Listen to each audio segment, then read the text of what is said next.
मी अनुराधा तांबोळकर. अनुराधा चॅनलमध्ये तुमचं खूप खूप स्वागत आहे. आज आपण बघणार आहोत मिरचीचं लोणचं. आपल्या बऱ्याच व्ह्युअर्सनी मला विचारलं होतं की मावशी आम्हाला मिरचीचं लोणचं कसं करायचं ते सांगा. नेहमी आपल्याला माहिती आहे की मिरचीचं लोणचं आपण ज्यावेळेला करतो त्यावेळेला आपण लिंबाच्या रसाचा वापर करतो. पण आता सध्या बाजारात भरपूर लोणच्याच्या कैऱ्या मिळत आहेत. त्यामुळे मिरची आणि कैरी हे घालून जे कैरीचं लोणचं आपण करतो ना ते अप्रतिम लागतं, वर्षभर टिकतं आणि चवदार लागतं. लोणच्याला जे साहित्य लागणार ते अगदी जे कैरीच्या लोणच्याला लागतं तेच साहित्य.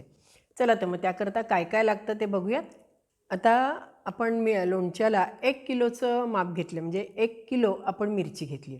ही मिरची कमी तिखटाची घेतली कारण आपल्याकडे तिखट आवडत नाही, त्यामुळे आपण कमी तिखटाची मिरची घेतली. पण आपल्याला जर म्हणजे तुमच्याकडे तिखट आवडत असेल तर आपण काय करायचं की ही निम्मी म्हणजे कमी तिखटाची मिरची आणि तिखटाची मिरची हे दोन्ही एकत्र म्हणजे अर्धा अर्धा किलो घेतलं तरी चालू शकतं.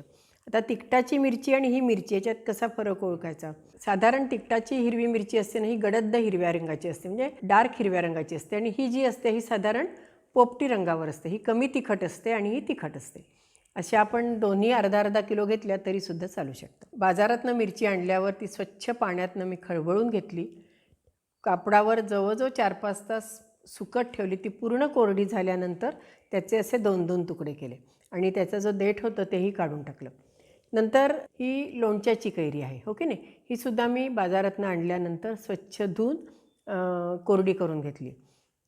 ज्यावेळेला आपण मिरचीच्या लोणच्याला कैरी वापरतो तर ती नेहमी आंबटच असली पाहिजे, म्हणजे जे आपण याला वापरतो लोणच्याला कैरी वापरतो तीच आहे. 1 किलो मिरचीला अर्धा किलो कैरी. नंतर आपण 1/2 किलो मीठ घेतलेलं आहे. 1/2 किलोला मी थोडंसं कमी घेतलं आहे, 200 ग्रॅमच आहे, वरती एखादा चमचा जास्त घेतला. तेवढं पुष्कळ होतं. समजा जर आपण 1-2-3 दिवसांनी बघावं, जर कमी वाटलं तर एखादा चमचा आणखीन वाढवलं तरी हरकत नाही. हे मी 200 ग्रॅम आणि 1 टेबलस्पून वरती घेतलेलं आहे. ही मोहरीची डाळ आपण 125 ग्रॅम घेतलेली आहे. ही बाजारातनं विकत आणतात तीच डाळ आहे. नंतर हे जे आहे हे मेथीचे दाणे आहेत. हे जे मेथीचे दाणे आपण घेतलेले आहेत हे 75 ग्रॅम घेतलेले आहेत. हे मी आता थोडेसे तेलात तळून मग त्याचे बारीक पूड करून घेणार आहे. नंतर खडा हिंग जो आहे, जो आपण त्या लोणच्यात वापरला होता की नाही कैरीच्या, तसा खडा हिंग घेतला. ह्याचा सुवास खूप छान असतो. पण आपण हा घेतलेला आहे, खडा हिंग घेतलेला आहे, तोही आपण बारीक करून घेतलेला आहे.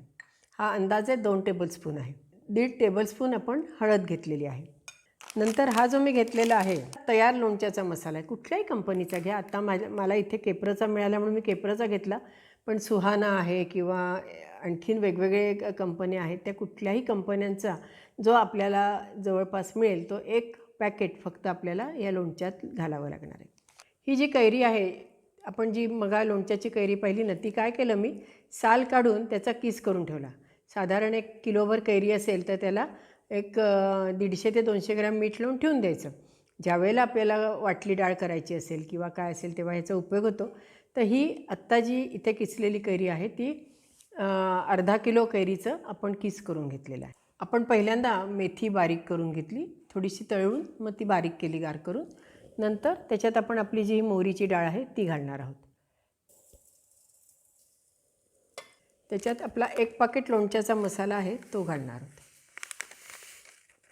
आपण 200 ग्रॅम आणि वर 1 चमचाभर असं मीठ घातलेलं आहे, ते आता आपण ह्याच्यात घालणार आहोत. 1 टीस्पून हिंग घातला आहे आपण त्याच्यात. अंदाजे 1 टेबलस्पून आपण हळद घातली. आता हे सगळं जे आपण एकत्र केलेलं आहे मिक्सरमधनं एकदा दोनदा फिरवून घेऊयात, म्हणजे ते सगळं एकजीव होऊन जाईल. मस्त आपला मिरचीच्या लोणच्याचा मसाला तयार झाला. आता आपण पुढे काय करायचं ते बघूयात. आपण ज्या 1 किलो मिरची घेतलेली आहे त्याच्यात मी थोड्याशा 10-12 तिखट मिरच्या पण घातलेल्या आहेत. आता बऱ्याच वेळेला काय करतो आपण की ह्या ज्या मिरच्या आहेत त्याचे अगदी बारीक बारीक असे तुकडे करतो आणि मग त्याचं लोणचं घालतो. पण आज मी घालणार आहे ते अतिशय वेगळ्या पद्धतीचं आहे. या सगळ्या मिरच्या मी मिक्सरमधनं बारीक करून घेणार आहे. त्याचबरोबर आपला जो हा कैरीचा किस आहे तो सुद्धा त्याच्यात घालून ते सगळं मिश्रण एकत्र करून असं अर्धवट वाटून घेणार आहे आणि मग त्याचं आपण मिरचीचं लोणचं करणार आहे. समजा जर आपल्याला तसं वाटून लोणचं करायचं नसेल तर मग ह्या मिरचीचे बारीक बारीक तुकडे करायचे जसे आपल्याला हवे तसे, आणि त्याच्यामध्ये आपला जो हा अर्धा किलो कैरीचा केलेला किस तो घालायचा आणि सगळं एकत्र करायचं. दोन्ही पद्धतीने तुम्ही हे लोणचं करा, दोन्ही याची चव छानच लागते. आपण मिरचीचे तुकडे आणि कैरीचा किस सगळे एकत्र करून हे असं मिक्सरवर बारीक वाटून घेतलं. ह्याचा एकच फायदा आहे की खायला सोपं जातं म्हणजे माझ्या दृष्टीने, आणि मिरची वाया जात नाही. आपल्याला हवं तेवढं त्याच्यात आपण घेऊ शकतो, म्हणून आपण या पद्धतीने केलं. हे सगळं कैरी आणि हिरवी मिरची अशी सगळी आपण वाटून घेतली. आता त्याच्यात आपण जो मघाचा मिक्सरमधनं सगळा जो मसाला बारीक करून घेतला, म्हणजे काय काय बरं त्याच्यामध्ये, मेथी आपण तळून ती बारीक करून घेतली आहे, मोहरीची डाळ, मीठ, हिंग आणि हळद, मिरचीचा लोणचं मसाला जो कुठला एक आपण बाजारातनं विकत आणू तो सगळा एकत्र करून ह्याच्यातनं बारीक करून घेतला आहे. कुठल्याही कंपनीचा मसाला आणला तरी हरकत नाही, फक्त आणताना तो मिरचीचाच आहे ना, म्हणजे मिरचीचा लोणच्याचा मसाला आहे का नाही एवढं मात्र बघून घ्यावं. आता हा जो मसाला आहे हा आपण सगळा आता ह्याच्यात घालून घेऊयात. अंदाजे आपण 1/2 किलो तेल घेतलं बरं का, आणि त्याच्यामध्ये कुठलंही जे तुम्ही रोज वापरत असाल ना ते तेल घेतलं तरी चालतं. मी शेंगदाण्याचं तेल वापरलं आहे. तेल तापल्यानंतर 2 चमचे मोहरी आणि 1 चमचा भरून हिंग घातला आणि त्याची फोडणी केली. नंतर थोडंसं तेल गार झाल्यावर त्याच्यामध्ये 1-1.5 चमचा अंदाजे आपण हळद घातली आणि ही फोडणी केली. कैरीचं असो, लिंबाचं असो, मिरचीचं असो, लोणच्याला ज्यावेळेला आपण फोडणी घालतो तेव्हा ती गार करून घालायची असते. पण ही आपण आधी करून ठेवली होती, ती आपण आता आपल्या मसाल्यामध्ये घालूयात. खड्या हिंगाचा अतिशय छान सुगंध इथे पसरला आहे. आपण याच्यामध्ये आता आपली ही फोडणी घालून घेऊयात. आहे की नाही, अतिशय झटपट होणारं असं हे लोणचं, फक्त थोडीशी तयारी आधी असली की झालं. आता हे आपण सगळं हलवून घेऊयात. तुम्ही बघितलं असेल की मी मिरची जी होती ती हाताने काढली, आणि कमी तिखट होती म्हणून. पण जर तिखट मिरची असेल तर अजिबात हाताने काढू नका बरं का, किंवा तेलाचा हात लावा, कारण काय होतं नंतर हाताची भयंकर आगाग होते. त्यामुळे सांभाळून करा. वाटलं तर प्लॅस्टिकचा एखादा ग्लोव्ज घातला तरीसुद्धा चालू शकतं. पण ती जर समजा तिखट मिरची तुम्ही वापरणार असाल तर अतिशय आगाग होते, त्यामुळे या गोष्टी अगदी सांभाळून घ्या बरं. आपलं मिरचीचं लोणचं अतिशय छान झालेलं आहे, सगळं एकजीव झालेलं आहे. कैरीचा किस, मिरच्या, मोहरीची डाळ, मेथीची डाळ, म्हणजे मेथीचं पूड जी केलेली आहे ते, मीठ आणि मुख्य म्हणजे हिंग, आणि आपण जी आत्ता फोडणी घातली की नाही खमंग, तीसुद्धा अतिशय छान एकत्र झालेली आहे. आता हे लोणचं आपण आपल्या बरणीमध्ये भरून ठेवूयात. हा प्रकार थोडासा तुम्हाला वेगळा वाटला नाही का, की मिरची आपण वाटून, म्हणजे मिरची आणि कैरी वाटून घातली. पण तुम्ही एकदा करून बघा, अगदी 1 किलोचं नाही केलं तरी अर्धा किलोचं करून बघा, आणि मग तुमच्या लक्षात येईल की हा प्रकारसुद्धा छान होतं. मुख्य काय होतं, पानात वाढल्यावर वाया जात नाही, आणि म्हणून मी नेहमी असं करते.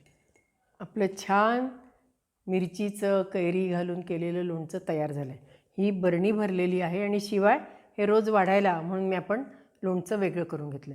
समजा जर तुम्हाला वाटलं की याच्यात तेलाचं प्रमाण कमी आहे, कारण आपण काही खूप तेल घातलेलं नाही आहे. साधारण 1 किलो मिरचीचं जर आपण लोणचं घातलं तर त्याला 400 ते 500 ग्रॅम तरी आपण तेल घेतलं पाहिजे. पण आपण इथे अगदी कमी घेतलेले, 250-300 ग्रॅमच फक्त आपण घेतले. 3-4 दिवस तरी याला मुराला लागतील नाही का. दिवसातनं 2दा कोरड्या चमच्याने हे खालीवर करून घ्यायचं, हलवायचं, आणि पुन्हा घट्ट झाकण लावून ठेवून द्यायचं. असं एक 4-5 दिवस झालं की हे लोणचं अतिशय छान मुरतं. हवं तेव्हा ज्यावेळेला आपण वाढायला घेतो तेव्हा एक 2-4 चमच्याची फोडणी करायची आणि वरनं घातली तरीसुद्धा चालू शकते. हे लोणचं तर अतिशय उत्तम झालेलं आहे. पण मुख्य म्हणजे ह्या लोणच्याची रेसिपी माझी मैत्रीण आदिती गाडगीळ, ज्या मुंबईला बोरिवलीला राहतात, त्यांची रेसिपी आहे. त्यांच्या पद्धतीने मी गेले 3-4 वर्ष हे लोणचं घालते आणि उत्तम राहतं. फ्रीजमध्ये ठेवलं तरी चालतं आणि बाहेर राहिलं तरीसुद्धा चालतं. तेल मात्र आपण हवं तसं आणखीन जास्त वाढवलं तरी हरकत नाही. या लोणच्याला जे जे काही आपण जिन्नस घेतले आहेत त्याची सगळी माहिती आपण डिस्क्रिप्शन बॉक्समध्ये दिली आहे. आपण 1 किलो कैरीचं लोणचं कसं करायचं ते बघितलं, नंतर लिंबाचं पिवळ्या रंगाचं लोणचं कसं करायचं तेही बघितलं. आता आपण मिरचीचं कैरी घालून केलं लोणचं कसं केलं तेही बघितलं. तसंच 5 किलो कैरीचं प्रमाणासहित लोणचं कसं करायचं तेही आपण बघणार आहोत. आणि त्या 5 किलो कैरीच्या लोणच्याची रेसिपीसुद्धा मला आदिती गाडगीळनीच दिलेली आहे. अतिशय अप्रतिम होतं. त्याच्यामध्ये सुद्धा आपण एक विकतच्या लोणच्याचा मसाला वापरणार आहोत, आणि खूप सुंदर म्हणजे अप्रतिम लोणचं होतं. तर तेही तुम्ही नक्की बघा. असं आपलं मिरचीचं कैरी घालून केलेलं चवदार, चटपटीत आणि तोंडाला चव आणणारं असं लोणचं तयार झालं आहे. तुम्ही नक्की करून बघा. आज लागलीच मिरची आणि कैरी घेऊन लोणचं घालायला काही हरकत नाही. तुम्ही नक्की करून बघा, आणि अनुराधा चॅनलला लाईक करा, शेअर करा आणि सबस्क्राईब करा, आणि बेल आयकॉन दाबायला विसरू नका, आणि आपल्या इंस्टाग्रामला सुद्धा फॉलो करायला विसरू नका. तुमच्या अभिप्रायाची मी वाट बघते. धन्यवाद.